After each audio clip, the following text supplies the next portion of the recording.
As I moved forward in my search, don't think for one moment that I was waking up every morning and say, now who am I going to meet and find today? No. But the world is a place, and it was a place then, particularly then, where people would grab me every now and again and try to pull me back into the world and just let the desires explode. So come here, have this drink, have this, have that, it's great. You don't need all that rubbish. There was a guy at this time with whom I spent sometimes with at the weekends for 8 years. I remember one day in a weekend that he said to me, there's something wrong with you. Why are you so concerned about things? You are almost mad, and he even suggested to get me a doctor. I was like this because I was striving against the norms in society. Searching for the truth at that time, I went through a lot. I was reading a lot, and I started to drink because I wanted to just relax and take all the pain of the world away. There were days then when I would look outside and see the light and just want to turn the light off. I would just look outside and say, I don't need this world. There is no purpose to it, so why would I bother myself with it? There were times when I spent many days on my own without talking to anybody. And there were times when I looked out through the window at night and just searched for the truth in the sky. I used to look at the stars and started reading about astronomy. I would look at the sun and moons and read about Theses, heavenly bodies, and I would think how enormous this universe is, with the nearest star being 4 light years away from us. I really was frightened, so petrified, because I didn't know why these amazing things go around me in this manner. The church across the road. It was one day that I decided I'm going to walk to the church across the road. I thought they must have the answers at the church. I went in there, and the man in charge wasn't ready to see me and asked me to book an appointment to see him. So I had to book an appointment to see the person who is going to tell me why I'm here, like a doctor who is going to give me the medicine. The day after, I came to his office. The first thing I noticed is that he was too busy to talk to me, shuffling books and papers around and answering the phone. Then he said, "What can I do for you?" I poured my heart out to this man and said, "Look, you are a man of God. I want you to tell me who is God and why am I here. You have to tell me." He said, "Well, have you ever thought about doing a theology degree?" I said, "Yes, I have thought about it, and I tried to go to Dublin Trinity, but I decided that all this stuff seemed like dogmatic and it didn't make sense to me. It wasn't the truth." He said, "Well, I don't know then." He suddenly got surprised because he didn't expect an answer. He said, "Why don't you start studying a bit about the world religions?" I said, "Well, I can't do that. I want to know, so please tell me who is God and why I'm here." He said, "You know what, I'll be honest with you. I can't really help you. Do you see that church over there? I'm the person who opens it and closes it. I'm the person who looks after the people when they come in and leave, and that's it. That's my job." The search continues. I just realized that it doesn't matter whether you are in a church, where you are, who you are. If Allah hasn't guided a person, it doesn't make any difference. Nobody will be able to help you. Imagine that I've gone through Buddhism, Hinduism, socialism and Christianity now twice, and the Christians hadn't got the answers. I've gone also through Tai Chi and other sorts of martial arts, meditation, vegetarianism, but none of them gave me the answer. At one point, I went into science. I studied science and astronomy. That just confused me, because what I realized is that science just stick labels to the things that are only obvious, but there's no explanation. That really worried me, because I realized then that they didn't have a clue. In fact, they were hiding the truth from the rest of humanity, because they did have the truth, but they won't experiment correctly. They won't ask the right questions, like why am I here? Where I'm going after this? These are the important questions, the essential questions that every human being needs to ask himself and to others around him. Malaysian friend, then it was Ramadan about 15 years ago now. In the university I didn't know it was Ramadan. I had this Malaysian girlfriend who happened to be a Muslim.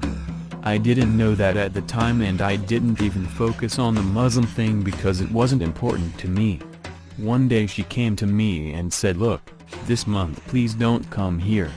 I had struggled to make relations with this girl because I thought it would help me spiritually and emotionally. Then she tells me don't come here for a whole month because of my religion? I said to her, either your religion doesn't make any sense or you are not following your religion properly. She became angry. She said, "Don't insult my religion, don't you dare do that." So I moved off, and the next day, I went straight to the Islamic Society in the university and said, "You're going to tell me about Islam. I love this girl and I want to find out about it, so maybe we can patch things up." He told me, first thing, "Don't go with that girl." I said, "That's not really very fair because I love that girl, what's wrong with that?" He said, "No, she is not supposed to do this." So they gave me some books. I started reading loads of books about Islam. I got back to her and told her, "You are not supposed to do this and this. Why didn't you tell me these things? I would have respected you. I wouldn't have done those things." She said, "It's only for religious people and stuff like that." I said, "At the end of the day, why don't we just get married and sort this out?" At that time I hadn't read that I have to be a Muslim to marry a Muslim girl. So she put me off, and she became very angry with me because she saw I was getting close to this thing that may ruin things, you know. Suddenly, and focused little bit by bit and through reading a lot, I started to look at the world outside with new glasses on. Like someone who put new glasses on, suddenly I could see things in focus. I could see the foreground and I could see the background. Whereas before, things were a bit cloudy and hazy. The more I studied, I started to fast in the month of Ramadan. Sometimes I would go to the mosque and join Muslims in their prayers, although I didn't know what they said. I just did the motions. And after some time, this occasion happened when I was with some people one night, and I had been continually fasting and reading and making zikr and asking Allah for help. She was getting further and further away from me, and my objective was to get closer to her through reading the books and doing the fasting. I started to see the world as a totally different place. You wouldn't believe how someone could change overnight in about 2 weeks, from someone who didn't know anything to somebody who really had some sort of confidence about why he was here. But it wasn't written on me yet, it wasn't part of Yusuf, it wasn't part of them. I was in London and I was with these guys that I used to know back in the days. I had a terrible evening with them because everything they did was contradicting what I was doing for 2 weeks. I won't even mention what they were doing. Disreputable things. They were contradicting me, and I was contradicting them. For the whole night, I just kept reading a book. They were gone and I was sitting in a room on my own. I went to the bathroom and made wudu and ghusl. I didn't know what I was doing because I didn't know ghusl really. I just read some stuff in a book. I became totally and utterly focused on the fact that Islam has to be the right way. At the mosque after that night, in the morning, I woke up early just to get away from the house because I didn't want to be with those people anymore. It was like they were dirty and there were some serious problems about them and I needed to get out of there. Something forced me out of the door. I walked up the road and I met this man who had brown skin, so I thought maybe he knows where the mosque is. He told me there is a mosque up the road. I went to the mosque and this guy grabbed hold of me and he said, "What's going on? Why are you here?" I said, "There's something I have to do today." I didn't know that it was called Shahada. That place over there was bad and I knew there's a better way, and I believe that the Quran can answer my problems. So alhamdulillah, by the grace and mercy of Allah, that was in the month of Ramadan, early in the morning I went to the front and I took the Shahada. The whole mosque loaded with brothers, there must have been 300 or 400 people in there, all of them. Each and every one of them embraced me and said salams to me and congratulations that you found your life. The solicitude of what I've done, comparatively speaking, was like life versus death and death versus life. Because if Allah the Almighty hadn't guided me, it would have been just like death. And it's like that for 80 to 90% of the world's population if you think about it. It's just death upon death. Each day you are just going closer to your appointed period of death. You are being dead in life and you are going to be dead in the grave and you are going to be punished in the hereafter. You have no idea of the mercy and bless of Allah the Almighty when He makes a person come to this religion. Alhamdulillah.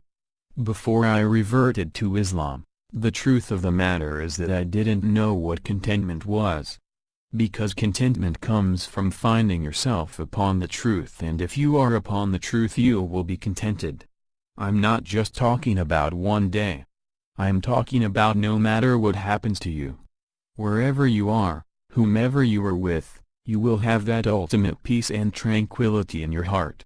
So when I became a Muslim, when I refound the fitra, my origin, natural disposition, I discovered that my depression had disappeared. I discovered that my reliance on alcohol at that time completely disappeared, that I didn't need anything or anyone because I found that ultimate truth from within and externally.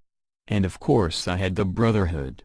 Marriage for myself and my wife, we arranged the marriage ourselves because when you revert to Islam, there is a lot of people who are not really practicing Islam. They are practicing what their forefathers were practicing, which is their culture, and it is not much to do with Islam. One of the groups who should receive alms in Islam are reverts. Why is this? Because Allah the Almighty in His infinite wisdom and mercy recognizes the need to support those people who are in the most needy categories, and one of those categories is when you come into the path of Allah. You need as much support as you can. Why? Because the Satan is attacking you from all directions to knock you off the path. He uses some of the Muslims and some of the non-Muslims. All of the enemies of Allah, they come and they start attacking you. Sometimes he uses even your own family. The first 2-3 years of marriage were tough. And we tried to practice the religion, we tried to pray a little bit. My wife tried to put the hijab on a bit and we grew organically as Muslims. You have to remember the Quran was revealed over a period of 23 years. It didn't just come overnight and everybody just sat and said we believe in it and this is what we are going to do. Likewise, when people come into the religion, we all need to realize that they need supporting. They need to be guided correctly. We need to use wisdom with them. We need to use fair preaching with them. We need to treat them like babies. They are small babies, that's what they are. I'm actually only 15 years old. The rest of my life was just struggling and getting through and getting by. So the family affairs were good, alhamdulillah, after 2 or 3 years. And then when kids started coming, that gave me an added purpose. Family relations, I hadn't seen my father a long time ago. Before I reverted to Islam, I went to Ireland to see my father because I thought he would somehow know who am I and what I'm doing here. I had his new address but it was incomplete, no postcode, so it took me ages to find the place. I found my uncle and my extended family there. I stayed with them for 2 weeks. Unfortunately, my father was alcoholic. He just lived digging the roads and building houses and just get drunk at the night, and that was his whole life. When I embraced Islam, he just thought it was a bit of a joke. He didn't really even know what was going on. My mother and the rest of the family initially considered it was just a passing phase. They said, "We saw you as a Buddhist. We saw you talking about Christianity, vegetarianism and socialism. This is only another phase. Good, it's all very healthy, we all really like it." I married my wife 3 years after I became a Muslim, alhamdulillah. They started to see this wasn't so much of a passing phase. Firstly, it lasted for 3 years. Secondly, I was married to a woman who was Moroccan and alhamdulillah she wanted to practice the religion of Allah.